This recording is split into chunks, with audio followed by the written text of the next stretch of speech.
Hello and welcome.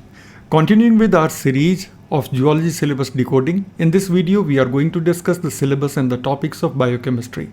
Biochemistry falls in paper 2 and the questions on biochemistry are asked in section B of paper 2. In total there are 15 topics in biochemistry and it gets a sizable representation in the examination. There are certain topics which are more important than others and that we are also going to examine. Like always, first we will take a glance over the topics of the syllabus, then we will individually go into each topic to identify what are the subtopics or question area that you ought to be doing to have a good and safe preparation. And in the end, I'm going to talk about the resources that you should be following in biochemistry, how to cover biochemistry satisfactorily so that any possible question in the main examination is not beyond your reach. Let's take a look on the syllabus itself. The syllabus of biochemistry, as you can see, has got 15 topics. The syllabus starts with the structure and role of carbohydrates, then the same applies to fatty acids and cholesterol, then proteins and amino acids, then a structure and role of nucleic acid. That way, the first 4 topics are concerned with the structure and the physiological role of the major polymeric molecules found in animals, for that matter in all kind of cells. These are the 4 principal polymers which are found in all living cells: carbohydrates, fats, amino acids and proteins, and finally nucleic acids. Strictly speaking, amino acids are not polymeric, but when they polymerize, proteins arise. After that, the next set of topics are related to respiration. So if you look at the topics from 5 until 10, all of them are related to respiration. So you have got bioenergetics, glycolysis, Krebs cycle, oxidation reduction and oxidative phosphorylation, energy conservation and release, ATP cycle. So the next 6 topics are all related to respiratory metabolism. After that, you have got 2 topics related to mechanism of hormone action. Cyclic AMP is an important second messenger and it is one of the important intermediates in the mechanism of hydrophilic hormone action. Cyclic AMP, its a structure and role, is the 11th topic, and the 12th topic is hormone classification, biosynthesis and functions. So these 2 topics seem to be related to each other, at least conceptually. 13th topic is a large one: enzymes, types and mechanism of action. But do not be misled by the mention of types and mechanism of action, because in the actual examination you are also going to be asked about enzyme regulation, enzyme inhibition, Michaelis-Menten constant, etc. Then the next area is vitamins and coenzymes. You can pretty well do coenzymes along with enzymes, but you cannot discount the fact that a number of vitamins are going to act as coenzyme. Hence, the syllabus mentions vitamins and coenzyme in one sentence. And lastly, immunoglobulin and immunity. So these are the topics that you have to study under biochemistry. And as I was telling you, that biochemistry syllabus is having 15 topics, but out of these 15 topics, not all the topics are created equal. The next slide that I'm going to show you may be recognized by some of you, may not be recognized by some of you, but the gentleman gave a very important principle. I'm talking about Vilfredo Pareto, an Italian sociologist and economist. Vilfredo Pareto is known for his Pareto's principle. Pareto's principle basically says that 80% of the consequences in any walk of life comes approximately from 20% of the causes. Why am I discussing about this in biochemistry? Because when you analyze the biochemistry syllabus, you realize that not 80-20, but 65-35 trend certainly exists in biochemistry. Before you embark upon the biochemistry preparation, this 65-35 ratio should be well settled in your plan. So 35% of the topics account for 65% of the questions. And hence, you should be first prioritizing on those 35% questions which for the last 10 years consistently have been giving question, and in total they have accounted for 25 out of 38 questions which have been asked so far. So in the 10 years of civil service main, as you can see, 38 questions have been asked on biochemistry, carrying overall 570 marks. Now, if I show you this chart, then you will notice that out of these 38 questions, 25 questions have come from just 5 topics, 5 out of 15 topics. So what are those 5 out of 15 topics? So there are 2 topics which have given 6 questions out of 38. So first topic is this one, hormone classification and biosynthesis. So this has given already 6 questions. And second one is immunoglobulin and immunity, has given another 6 questions. So 6 plus 6, 12 questions have come out of 38 from these 2 topics alone. Then there is a topic that has given 5 questions, that is vitamins and coenzymes. So that has given 5 questions. And then there are 2 topics which have given 4 questions individually. One is structure and role of proteins and amino acids, and next is cyclic AMP, it's a structure and role. They both have given 4 questions each. If you total it up, 6 plus 6 plus 4 plus 5 plus 4, that makes it 25 out of 38.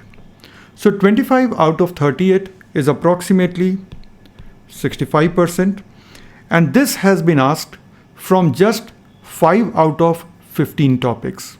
So 5 out of 15 is barely 33%, 1/3. So the ratio is 35 questions, 35% of the topics have accounted for 65% of the questions.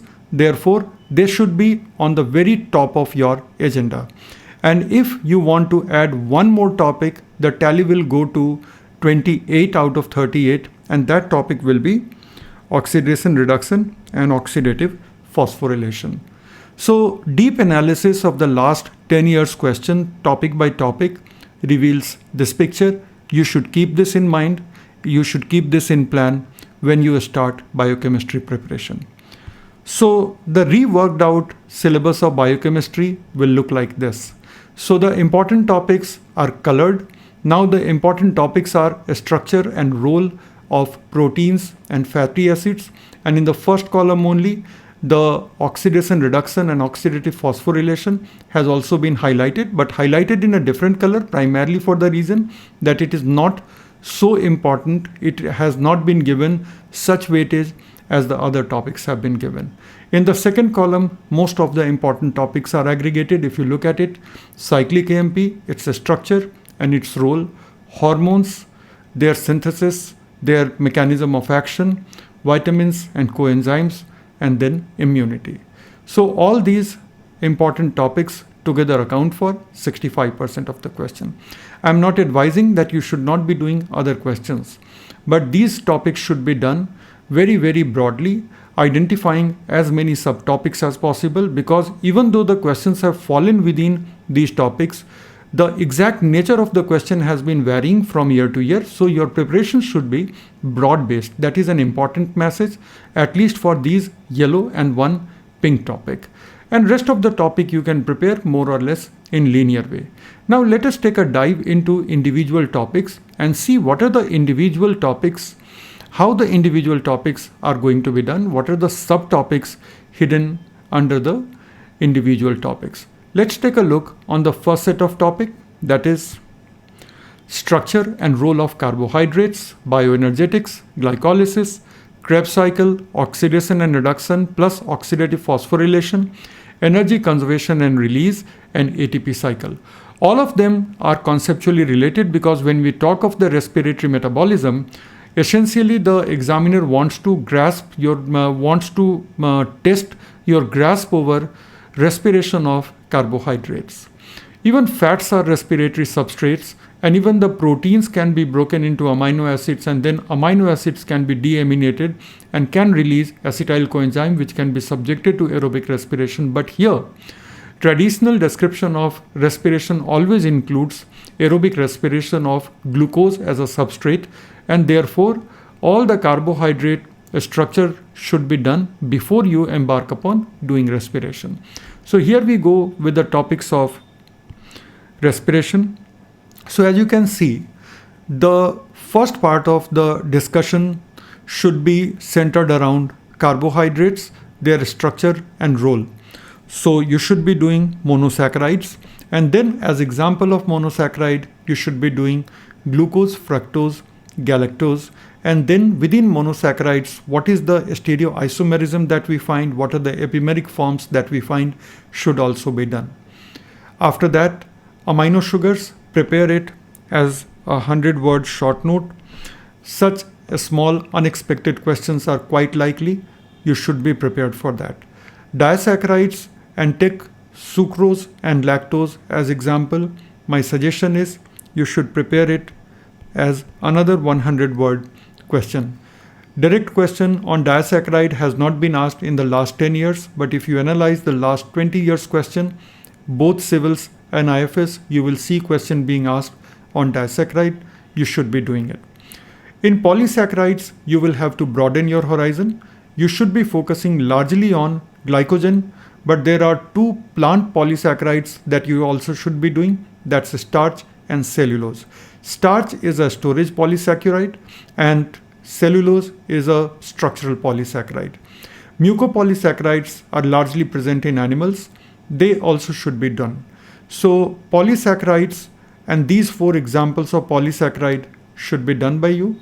Each one should be done briefly, and in total your polysaccharide note should not exceed 200 words with the examples. Once you are done with this, you are ready to study respiratory metabolism. Start with concept of cellular energetics. What are the main processes in the cell which store energy, and what are the main processes of the cell which need energy supply?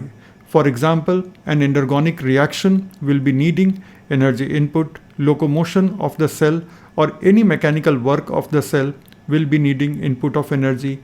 A number of transport processes will be needing input of energy. Similarly, a number of metabolic processes will need input of energy. For example, breaking down a big polymer that needs some degree of release of proton at the expense of ATP hydrolysis. Maintenance of certain temperature also needs energy input. So these are the processes which consume energy, and then there are exergonic processes which liberate free energy, and that free energy can be stored in various forms. Even though it is stored in various forms, ATP is the most usable form, and therefore ATP is known as the universal currency of biological free energy. So the first topic that I have mentioned here, concept of cellular energetics, but the very next topic is ATP structure. You should know the ATP structure properly. You should be able to draw the ATP structure, and within the structure of ATP, it is completely clear why ATP liberates energy when it goes through hydrolysis.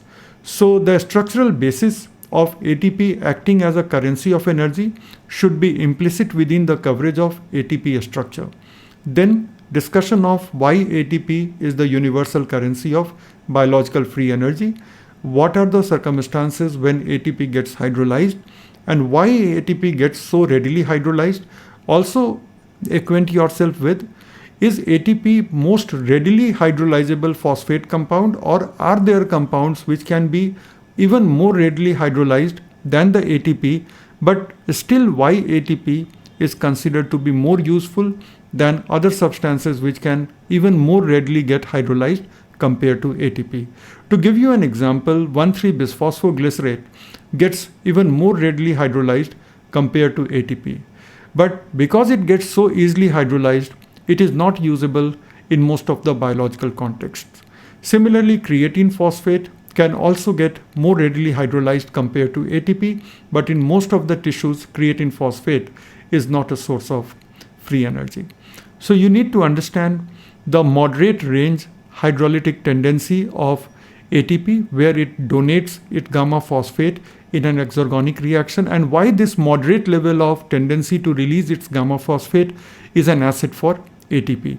You should clearly know what happens when ATP releases its gamma phosphate and what happens when ATP releases pyrophosphate and converts it into AMP.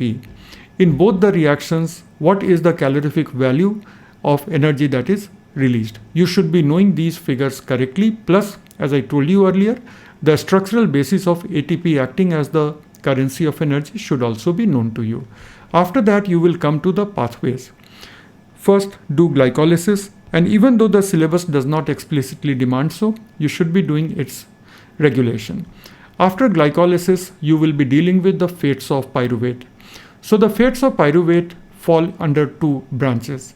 First, pyruvate will be subjected to aerobic respiration if the cell has got sufficient oxygen and if the cell has got some immediate need of ATP. But what if the cell is facing a saturation of ATP, or what if the cell does not have sufficient levels of oxygen? Under such circumstances, you will see that the pyruvate is diverted to other metabolic pathways. One of the most common metabolic pathways to which pyruvate is diverted is known as fermentation.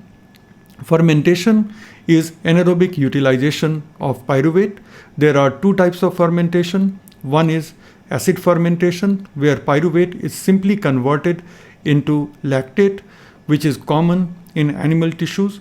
But in microorganisms and in some plants, we also see alcohol fermentation. In this, first pyruvate goes through a decarboxylation reaction, and in this decarboxylation reaction, a carbon dioxide is released and pyruvate is converted into acetaldehyde. Acetaldehyde is then reduced into ethanol, and thus an alcohol molecule is produced. Acid fermentation is reversible, alcoholic fermentation is not. Acid fermentation and alcohol fermentation, they both are of industrial value. Acid fermentation is used to manufacture vinegar and a number of medicinally important acids. On the other hand, alcohol fermentation is the basis of alcoholic beverage industry. At the same time, alcohol fermentation is also responsible for bakery industry. So this is what you have to do in fermentation. Fermentation is not explicitly mentioned, but the question can always be asked. You should be ready with fermentation in almost the same detail at which you do glycolysis. After that, you should be covering TCA cycle, citric acid cycle, or Krebs cycle. These are the names of the same cycle that we most commonly know as Krebs cycle, but of course, in most of the international books, you will find citric acid or tricarboxylic acid cycle being mentioned. This 8-step reaction pathway should be done very, very well by you. And in each reaction, you should be knowing exactly what is happening. For example, in the first reaction, when oxaloacetate meets a unit of acetyl group, what kind of condensation that's happening here? When citrate gets converted into isocitrate, what was the intermediate stage? Why do we call the enzyme aconitase? Similarly, when isocitrate is oxidized into alpha ketoglutarate, what exactly happened, because of which a carbon dioxide was released and a pair of electrons were removed? Whether carbon dioxide was released earlier or pair of electrons were removed earlier, this kind of clarity is needed at each step of TCA cycle. Drawing the TCA cycle is easier part, but explaining each individual reaction correctly is something that is going to require some attention. Even though the examination syllabus does not ask you to do regulation, but Krebs cycle regulation has already been asked in the past, you should be prepared.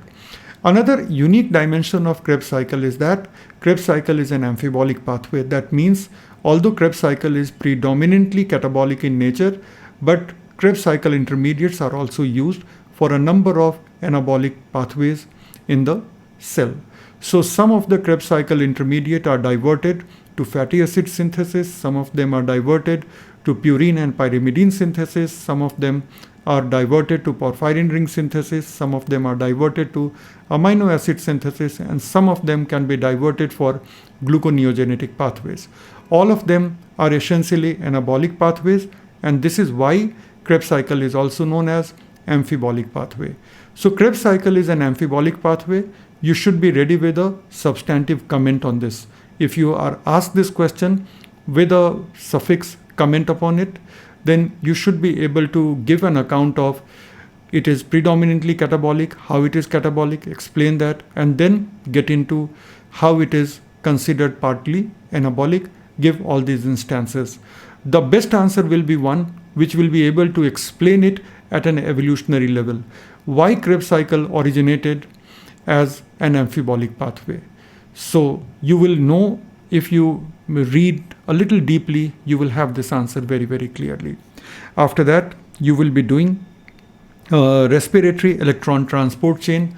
So organization of respiratory electron transport chain, biochemical name of each of the complexes, some detail of each of the complexes, especially about the important redox centers, and then how exactly does the electron flow through this respiratory electron transport chain.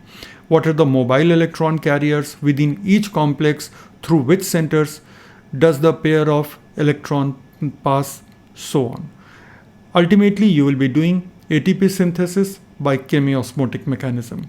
Here there are 2-3 questions which are hidden. First, Peter Michel's chemiosmotic theory. Prepare a short note in about 200 words.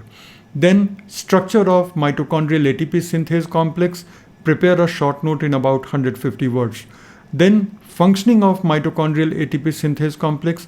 Prepare another short note in about 150 words. And give in detail the entire mechanism of rotor, stator, and all of this. Once you have done that, you would have done a good justice. But mind it, this is our 5th most important umbrella topic. And if you combine with the structure of carbohydrates, so all the topics which are listed on this page, together they have accounted for a total of 6 questions out of the last 10 years. So if you see in isolation, oxidation, reduction, and oxidative phosphorylation, it has given 4 questions. But twice question has been asked on carbohydrate structure and role. So total weightage that goes to this set of topics is 6 out of 10 years. So that is quite a good weight, and you should take it very, very seriously. Next topic is going to be structure and role of fats, fatty acids, and cholesterol. Here the tricky part will be coming a little later. Let's take a close look. First, you will start with classification of lipids, classification of fatty acids, saturated fatty acids, unsaturated fatty acids, polyunsaturated fatty acids, triglyceride. Then you should be learning the classification of compound lipids, phospholipids in detail. Then also prepare a 100-word short note on liposomes. Then you should be doing sphingolipids. They are an important part of nervous system cells. Then come to non-phosphorylated lipids and certain other types of compound lipid. This will be an important foundational area. After this, you should be coming to cholesterol structure and cholesterol synthesis. Questions have been asked on cholesterol structure and cholesterol synthesis quite often. And one of the related questions is going to be steroid hormone synthesis. If you do a steroid hormone synthesis here, later you would not have to do a steroid hormone synthesis. Beta oxidation has recently been asked. Ketone bodies have recently been asked. So these are the 2 additional topics that you should be doing on fats, fatty acid, and cholesterol. These topics will take some time to cover and then remember the pathways. But that is an effort that you will have to take in biochemistry. Next topic is the structure and role of proteins and amino acid. This is one of the 5 topics which has accounted for a large number of questions. It needs to be paid attention. Therefore, we have identified these many subtopics. First and foremost, deal with general structure of amino acids, and then at least 2 types of classification you need to know. First classification is based on the structure, and second and more important classification is based on the side chain characters. After this, you should also do classification based on nutritional requirement, essential versus non-essential amino acids. Know clearly which amino acids are essential. Learn the basics of transamination reaction and its importance in about 100 words. Amino acid derivatives of importance has not been asked in the last 10 years, but it is important. You should do it. And peptide bond formation in about 150 words. That will be a coverage of amino acids. Proteins, you have to do the structure of proteins and then the hierarchy of protein structure, that's primary, secondary, tertiary and quaternary structure. Explain them clearly. Identify how primary structure differs from secondary structure. What are the determinants of secondary structure? What are the determinants of tertiary structure, etc. Apart from that, you should also be doing structure function relationship of proteins. How do we carry out protein sequence analysis? If you have already done your genetics, in proteomics, you would have learnt how do we carry out protein sequence analysis. Apart from that, protein denaturation should be done in about 100 to 150 words. Every topic that I have mentioned should be prepared as a short note in approximately 150 words. So you should actually be pausing the video. You should be taking a note of all these topics which you have to prepare. This is the fullest scope of proteins and amino acids if you want to be safe in the examination. Lastly, you will do the classification of proteins. Once you are done with this, you will come to nucleic acids. The basic format of doing nucleic acid is going to be similar for both DNA and RNA. Once you have mastered DNA structure, RNA is going to be relatively easy because in RNA the sugar is going to be normal ribose sugar. On the other hand, in DNA it is deoxyribose because on the second carbon of the sugar it does not have an oxygen atom, so it has simply a hydrogen atom bonded to the second carbon of the sugar. So when you are studying the structure of DNA, come to study the nitrogenous bases. So the nitrogenous bases are going to be same in RNA except that thymine is replaced by uracil. So do all the 4 types of nitrogenous bases which are present in DNA, and 4 are there in RNA also. But the difference is only one. Adenine is going to be present in RNA also. Same with guanine and cytosine. Only thymine is replaced by uracil. So you need to know 5 structures and then you will be good to go for either DNA or RNA. After doing with that, get hold of what is a nucleoside structure. Nucleoside is nothing but sugar and nitrogenous base. And then do the nucleotide structure. That means sugar, nitrogenous base, which make the nucleoside attached with the phosphate. After that, how the phosphodiester bond forms, that you also have to understand, and what is the nature of the phosphodiester bond. Then DNA sequence is created, and finally you will be coming to double helix DNA, that is nothing but Watson and Crick model. Separate question has been asked on Watson and Crick model, so prepare this part in about 200 words. What were the experimental data which Watson and Crick were working with, and how they interpreted the data, and what were the data that they themselves generated to arrive at this structure of double helical structure of DNA. Explain everything in detail, and then different forms of DNA. At least you should be doing A, B and Z form of DNA. If you want, you can add H form of DNA. At least a tabular comparison should be known to you. Then in RNA, bases. So there are 4 bases: adenine, uracil, cytosine, guanine. Then nucleoside. So the difference is that here the sugar is going to be ribose. Then nucleotides. Then 3 to 5 phosphodiester bond. RNA structural form. So a lot of RNA are going to be single stranded. A lot of RNA are going to display a unique type of 3-dimensional folding. If you see, this is the tRNA structure. So how different types of RNA present themselves in 3-dimensional structure, and finally different types of RNA and their role in the cell. In the cell, there are so many types of RNA which are present. Some of them can even be catalytic, which we know as ribozyme. Prepare as exhaustive list of different types of RNA in cells, both prokaryotic and eukaryotic, and what do they do. You will be done with RNA. Once in a rare while, they can ask a very simple question of comparing between DNA and RNA, but if you have done DNA and RNA in such detail, you should not be needing to worry about a simple distinction based question. After that, you will be coming to hormone classification, biosynthesis, and functioning. For now, my suggestion will be that in this topic, you leave aside the endocrine glands. Endocrine glands are going to be more fully studied by you. Each endocrine gland are going to be studied by you in paper 1 under mammalia. If you read the syllabus very carefully, in mammalia they have clearly mentioned the endocrine glands, and if you study the last 10 years question paper, or if you can go back to 15 years and see the question paper, you will be completely clear that they have asked reasonably deep question on endocrine glands. So different endocrine glands you can study a little later. Right now you can only deal with hormones at a chemical level. So hormones at a chemical level, you need to know what are hormones, and then broadly what are hydrophilic hormones and what are lipophilic hormones.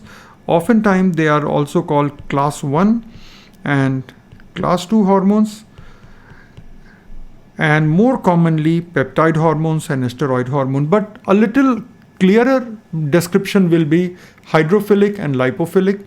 Then what is the pathway of synthesis of peptide hormone? It is obvious that peptide hormones are essentially peptides, so they will be synthesized by the process of translation. And steroid hormone synthesis you have already done under lipid and cholesterol chapter, so you don't need to worry about the synthesis part of endocrine hormones. After this, you will come to mechanism of action of peptide hormones. Here you will be studying about G proteins, cyclic AMP as second messenger, role of protein kinases, phosphatidyl inositol biphosphate, and inositol triphosphate, diacyl glycerol, calcium ions. Many of them are second messengers, which are an important part of the peptide hormone functioning. In case of mechanism of steroid hormone action, you need to know about the working of cytoplasmic receptor and the working of the nucleoplasmic receptor. Once you are done with all of these, you should not be worried about any question coming from hormone, because anything outside that will be asked about endocrine glands. But if you notice, they have not asked a single endocrine gland based question under biochemistry. All the endocrine gland based questions have either been asked once in a while under physiology, but most of the time under mammalia in paper 1. So that is where ideally you should be doing the endocrine gland, and here you can only take a look on the chemistry as well as the mechanism of action of hormones, and that will secure you for all the possible questions that can be asked on this topic. Moving next, you will be studying cyclic AMP, its structure and role. So this topic is again a hot favorite of the examiner, but this is a very simple topic, especially if you do it after hormone mechanism of action, because we have learned that in peptide hormone action, cyclic AMP is an important second messenger. So here you will be exploring that aspect a little more deeply. So in the beginning, you will be studying what is cyclic AMP, why it is cyclic, and what is the structure of cyclic AMP. Second, you will be coming to synthesis. So cyclic AMP is synthesized when adenylyl cyclase enzyme acts upon ATP as a substrate. ATP is converted into cyclic AMP. Adenylyl cyclase is a plasma membrane located enzyme, and it is activated by the alpha subunit of G protein. G protein is activated by G protein coupled receptor, and the receptor is activated by one or the other peptide hormone. So the basic sequence is that the receptor is bound by the hormone, the receptor activates the alpha subunit of G protein, alpha subunit of the G protein binds to GTP, gets itself activated, moves to adenylyl cyclase and activates adenylyl cyclase. Adenylyl cyclase will be acting upon ATP and will be generating cyclic AMP. That is the formation. Then come to its action. Cyclic AMP activates protein kinase A. So I have mentioned protein kinase A. And then protein kinase A moves into the nucleus. That is where it activates a protein called cyclic AMP response element binding protein, or CREB. So CREB is called CREB because it binds to cyclic AMP response elements, which are parts of DNA which will be binding to CREB as a transcription factor. CREB does not bind alone, it binds with CREB binding protein, or CBP. All of these should find a mention in the mechanism of action of cyclic AMP and how cyclic AMP eventually activates a target gene. This was the pathway that Earl Sutherland established, and he showed how a mammalian cell is activated to break down glycogen. So you should be preparing well the mechanism of action, and you will be concluding this account with the example of such hormones which use cyclic AMP as second messenger, and that will be all. You should be prepared for about 300 word answer, so that even a half weightage question of 25 marks is asked to you, you are mentally and content wise prepared for that. These are all the facets of cyclic AMP. Next topic is a little big, that is enzymes. In enzymes, there are a number of subtopics involved. What are enzymes? What are the properties of the enzyme? Certain properties of the enzyme are driven by the fact that they are catalysts. On the other hand, certain properties of the enzyme are driven by the fact that they are polymeric biomolecules. Then go for enzyme commission classification and nomenclature of the enzymes. Then what is the mechanism of enzyme action? What is the active center of the enzyme? What is the specificity of the enzyme? And then you will be coming to kinetics of the enzyme, under which you will be studying Michaelis and Menton constant. You should also do activation and other factors affecting enzyme action. Then what is the unit which biochemists use to measure enzyme? One is called enzyme unit, and second is called the unit of catalysis, that is called catal with a K. Also learn to define the term isoenzyme and gather some examples of isoenzyme, and learn what is alloenzyme. Gather about 50 words and example about alloenzymes. Once you are done with that, you should be focusing on cofactors and coenzyme. Cofactor is a broader word than coenzyme. Learn to know the distinctiveness between the word cofactor and coenzyme, and then dig deeper into coenzymes, how the coenzymes bind to the enzyme, how do the coenzymes help in enzymatic catalysis, and what are the major coenzymes which are known for individual enzymes. And when in the later part of the syllabus you do vitamins, you will be again coming back to coenzymes, because a number of vitamins, they act as coenzyme. Once you are done with that, you should deal with enzyme inhibition, where competitive, non-competitive and mixed inhibition should be studied by you, and which inhibition affects the Vmax, which inhibition affects the Km value, and which inhibition affects both the values, you should know. Last big part of the enzyme studies will be regulation of enzyme activity, where you can regulate the enzyme at the level of synthesis, and at the same time, even after synthesis, the enzyme can be regulated at the level of their function. So what are the mechanisms by which enzymes can be regulated at the level of function? You have got feedback regulation, you have got allosteric regulation, covalent modification, sequestration, so on. Learn about each mechanism of enzyme regulation, and allosteric regulation and feedback regulation should be separately prepared in about 120 words, because you can always have a standalone short note on these two mechanisms of regulation. Finally, you will be concluding it with two application-oriented topics. One is application of enzymes, 120 words, and last one will be enzyme engineering. It has not been asked but may be asked. Prepare it for about 100 words. So it is going to take time, but it is a very important topic for the examination.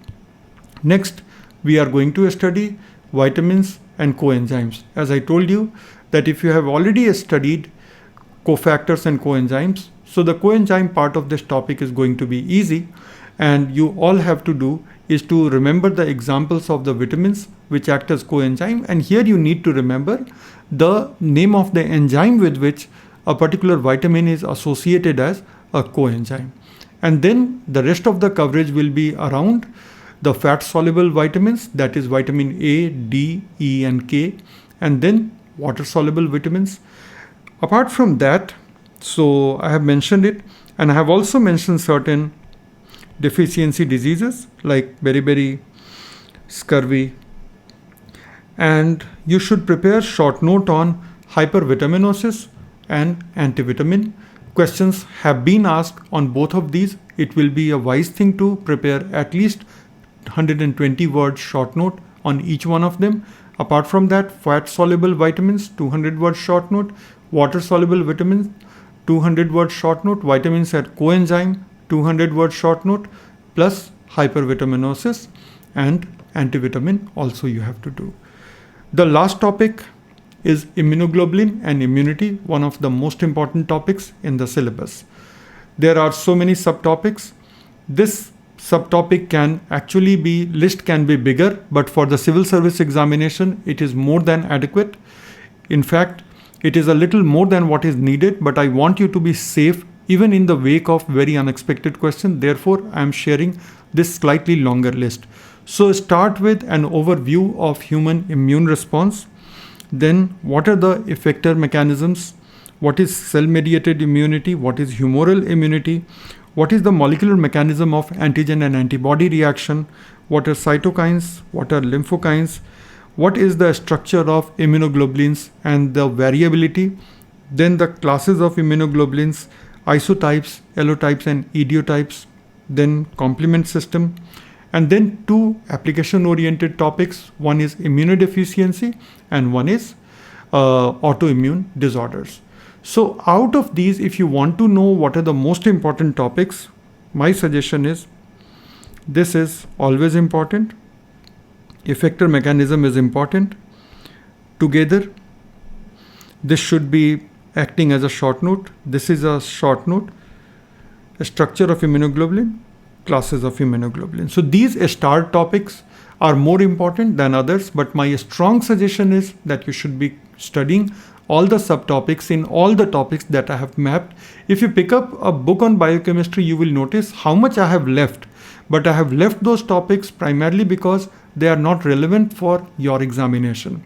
So this is a selected list. Even if it looks like a long list, it is highly selective. If you really want to see a long list, you need to see a book on biochemistry, and then you will realize that what a long list looks like. But if you do these 15 topics with these subtopics, and I have already identified those 5 or 6 topics which account for most of the question, your job should be easy.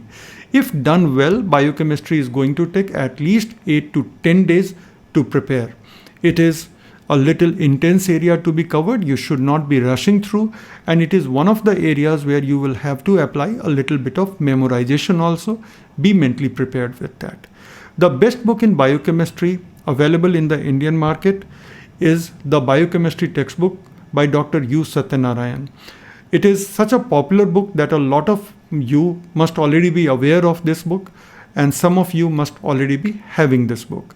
So here I have no reason to suggest any international author's book, because Dr. U. Satyanarayan's book gives you a very good understanding of biochemistry, and in a very, very systematic and in a very, very clear manner.